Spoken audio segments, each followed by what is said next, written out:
Lon ni kita panskak ada orang tolong. Bila mari ada orang tolong panskak. Bila kelik orang tolong juga. Jadi mudahlah.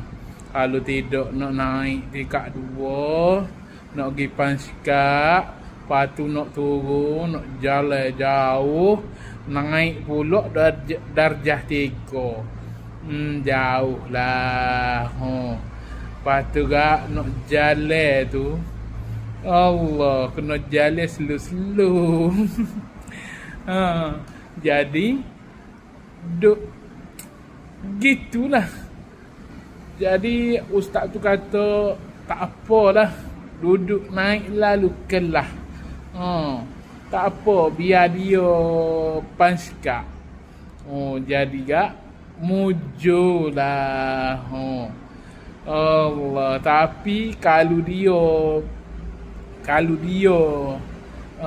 cuti, itulah kena minta tolong ustazah pula. Adalah.